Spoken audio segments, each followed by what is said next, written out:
नमस्कार, आप देख रहे हैं 9 भारत समाचार।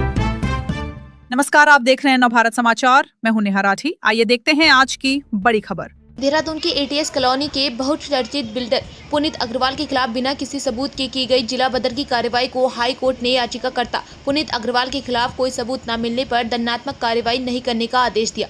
बताया जा रहा है कि एटीएस कॉलोनी के वरिष्ठ अधिकारियों की शिकायत पर जिला बदर की कार्रवाई की गई थी। आपको बता दें कि अगले दिन हाई कोर्ट ने याचिकाकर्ता के खिलाफ कोई भी दंडात्मक कार्रवाई नहीं करने को कहा। आदेश मिलने के बाद से मामला सुर्खियों में चर्चाओं में बना हुआ है। जिसके खिलाफ की गई थी, मैंने इन कॉलोनी वासियों के 1-2 आदमी हैं जो यहाँ पर कम से कम 500 करोड़ रुपए का घोटाला करना चाह रहे थे। इस एटीएस कॉलोनी के अंदर 150 बीघा ज़मीन के लेआउट जो पास पहले हो रखा है, उसके अंदर ये कम से कम 50 बीघा ज़मीन को मर्ज करना चाहते हैं, जिसमें कि इन्होंने 5 बीघे ज़मीन जिसमें 24 पेड़ खड़े थे उसको मर्ज कर दिया था। उसकी मैंने आवाज़ उठाई तो मेरे खिलाफ तरह तरह की कार्रवाई की गई। उसमें से एक कार्रवाई मेरे खिलाफ जिला बदर की भी की गई, जो कि जिस दिन की गई उसके अगले दिन ही हाई कोर्ट द्वारा याचिकाकर्ता के खिलाफ कोई दंडात्मक कार्रवाई नहीं की जाएगी के आदेश दिए गए थे, मौखिक आदेश दिए गए थे, जिसके जो आदेश की कॉपी है आज या कल 1-2 दिन पहले ही अपलोड कर दी गई है। सर, जैसे मैंने सारी मीडिया में वो ऑर्डर की कॉपी भी भेज दी है जी। सर, जैसे आपको जिला भर की कार्रवाई की गई थी, तो इस बीच में आप कहाँ चले गए थे कि जो कि कहीं से संपर्क नहीं हो पा रहा था? मैं आपको बता दूं कि जिला बदर की जब कार्रवाई मेरे खिलाफ की गई थी तो वो हाई कोर्ट ने कहा था कि 14 तारीख तक जो है जिला बदर की कार्रवाई पे डीएम साहब अपनी आख्या प्रस्तुत करें, अपना आदेश बताएं, अपनी रिपोर्ट दें। तो 14 तारीख को माननीय जिलाधिकारी महोदय ने, समीन बंसल जी ने, जो उन्होंने कार्रवाई करते हुए मुझे जिला बदर करने के लिए आदेश पारित कर दिए थे 14 तारीख को, और वो आदेश मेरे पास पहुंचते पहुंचते 19 तारीख हो चुकी थी। मुझे नहीं पता था कि मेरे खिलाफ जिला बदर की कार्रवाई हो चुकी है। 19 तारीख को जब मेरे खिलाफ मुझे आदेश रिसीव कराया गया तो उस दिन मैं यहाँ पर नहीं था, क्योंकि 20 तारीख को मेरी हाई कोर्ट में डेट थी। तो मैं हाई कोर्ट नैनीताल निकल चुका था, यहाँ से पहले ही निकल चुका था। तो उस रात में पुलिस चौकी चीता पुलिस के द्वारा यहाँ पर मेरे घर पर आदेश की कॉपी चस्पा की गई थी।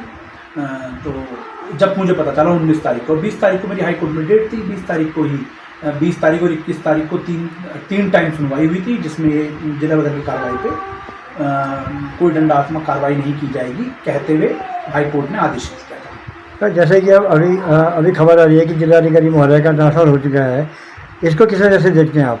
नहीं, जिलाधिकारी का ट्रांसफ़र हो सकता है, उसमें मैं क्या कहूँगा, मैं कुछ नहीं कहना चाहूँगा इस बारे में। जिला अधिकारी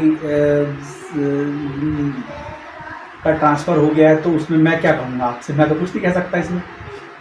और सर, आपके आगे एक बगीचे का मामला निकल के आ रहा है, ये मामला क्या है? ये बगीचे का मामला ये है कि 150 बीघे ज़मीन जो एटीएस ने लेआउट पास कराया था, वो एक उत्तराखंड शासन से एक इन्हें मतलब लैंड अप्रूव्ड या लैंड डेवलप करने की एक परमिशन मिली थी 150 बीघे ज़मीन डेवलप करने की। उससे ज़्यादा लैंड ये डेवलप नहीं कर सकते थे, तो इनका एक बगीचा था जो कॉलोनी के बाहर था, वो रह चुका था। अब ये अजय सिंह अध्यक्ष जब से बने हैं और ये सैन्यधाम का आर्किटेक्ट डीके सिंह जो है, दोनों कॉलोनी के अंदर मतलब एक बहुत बिजनेस माहौल बनाए हुए हैं। तो उस ज़मीन को इस कॉलोनी के अंदर मर्ज करने के लिए, उस बगीचे को, उस बाग को जिसमें 24 आम के लीची के पेड़ खड़े हैं, उसको इसके अंदर मर्ज करने के लिए वो ज़मीन कॉलोनी का पार्ट बनाना चाहते हैं, और जिसमें एमडीडी ने भी नक्शा पास कर दिया है पेड़ों को छुपाते हुए। और क्या संदेश देना चाहेंगे आप? बस मैं ये कहना चाहूँगा कि अब जो भी है सारा मामला कोर्ट में विचाराधीन है, और मैं सभी लोगों से, सभी कॉलोनी वासियों से, सभी जितने भी मेरे शुभचिंतक हैं या मेरे दुश्मन हैं या मेरे जो भी कोई है, सभी लोगों से मैं यही कहना चाहूँगा कि मैं कानूनी प्रक्रिया से ही अपनी बात सब तक पहुँचाऊँगा। हर विभाग में, हर शासन में, हर एक प्रशासन में, हर तरीके से मैं अपनी कानून की जो लड़ाई है उसको लड़ता रहूँगा। मैं कभी भी झुकने वाला आदमी नहीं हूँ।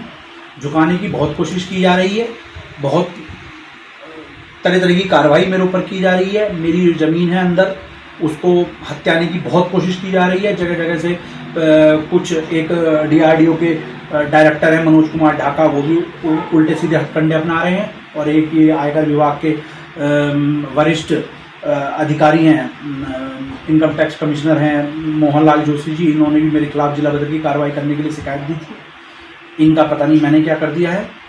तो ये सब चीज़ें हो रही हैं, होती रहें।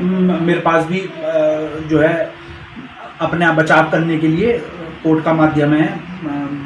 इस देश में हर तरीके का कानून रक्षा करेगा मेरी, मैं यही कहना चाहूँगा। और मुझे इससे ज़्यादा कुछ नहीं कहना। और कानूनी तरीके से ही मैं लड़ूंगा, कानून के तरीके से ही सब जगह बात रखूँगा अपनी। और इसके अलावा मैं कुछ नहीं कहना चाहता। बस मैं ये कहना चाहता हूँ, मेरे ऊपर जो भी कार्रवाई की जा रही है, बस मेरे बच्चों को, मेरी बीवी को इससे अलग रखा जाए। और बाकी जो आप मेरे खिलाफ कर सकते हैं, जितना भी बुरे से बुरा जो भी कुछ कर सकते हैं आप करते रहें। मैं कानूनी जो भी कानूनी मापदंड है उसके हिसाब से